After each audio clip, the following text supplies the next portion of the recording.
उसको सब्सक्राइब कर दीजिए, वीडियो को लाइक कीजिए, शेयर कीजिए, फेसबुक पर हैं तो हमें फॉलो कीजिए।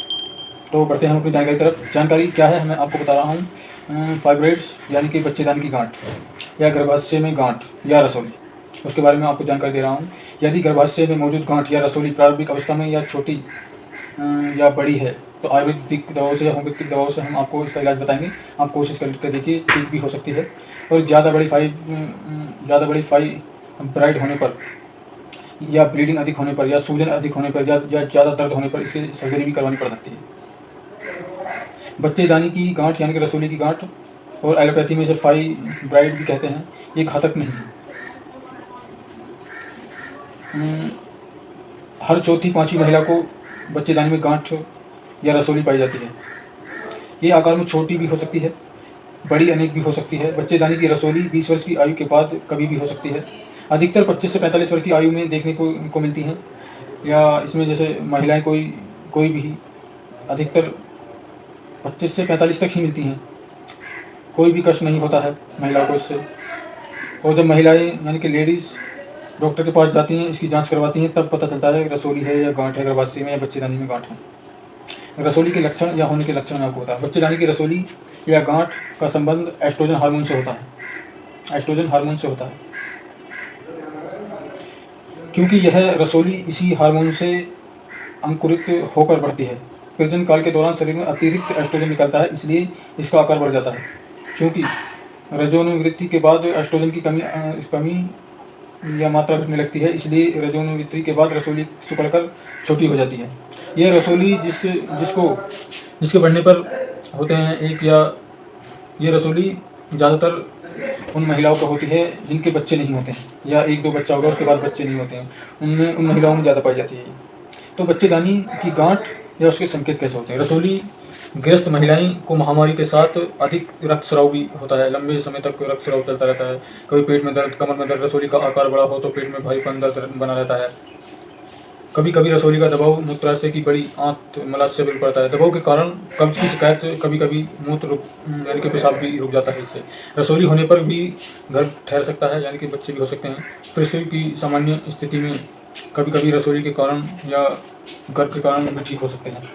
तो मैंने आपको ये बच्चेदानी की गांठ के संकेत बताए हैं और क्या है ये बताए हैं, और अब मैं बता रहा हूँ सर्जरी के बारे में। बच्चेदानी की रसोली का इलाज, यदि रसोली होने के बावजूद यही महिलाओं को कोई समस्या ना हो तो इसे छेड़छाड़ नहीं करनी चाहिए। इसमें शल्य क्रिया 2 प्रकार की होती है। अगर आप अपने डॉक्टर के या किसी सर्जन के पास जाएं, शल्य क्रिया करवानी ही पड़ेगी। अगर रसोली ज़्यादा बढ़ रही है या रक्तस्राव ज़्यादा हो रहा है या परेशानी ज़्यादा हो रही है, पेट में दर्द ज़्यादा रहता है, तो आप शल्य क्रिया करवानी ही चाहिए आपको। शल्य क्रिया 2 प्रकार की होती है। एक तो होती है मायोक्टोमी, जो कि रसोली को ही निकाल देते हैं, खाली रसोली को, और दूसरी होती है हिस्टेरेक्टमी, यानी कि पूरी ही बच्चेदानी निकाल दी जाती है ऑपरेशन के द्वारा। बच्चेदानी निकालने पर संतान की प्राप्ति नहीं होती।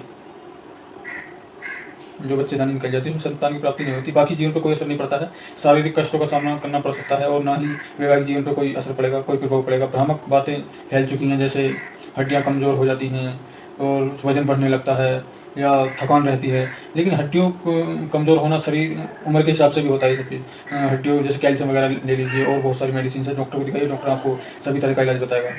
खुशी से रहिए, हिसाब से रहिए। आजकल शल्य प्रक्रिया के लिए लेप्रोस्कोपी विधि अधिक सुरक्षित है, ये प्रचलन में भी आजकल बहुत ऑपरेशन हो रहे हैं इसमें ना तो अधिक रक्तस्राव होता है और ना अधिक चीरफाड़ का डर। और इस विधि को लेप्रोस्कोपिक हिस्टेरेक्टमी कहा जाता है। इस विधि के द्वारा बच्चेदानी को सफलतापूर्वक निकाल दिया जाता है। किसी अच्छे सर्जन से सेवा लेनी चाहिए आपको, क्योंकि थोड़ी सी लापरवाही जटिलताएं पैदा करती हैं, जो जीवन के लिए खतरा बन सकती है।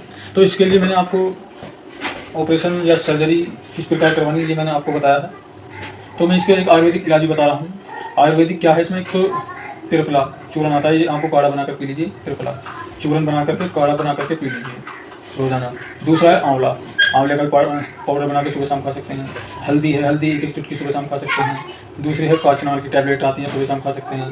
और जी एक और है गिलोय की भी आप पी सकते हैं पानी में।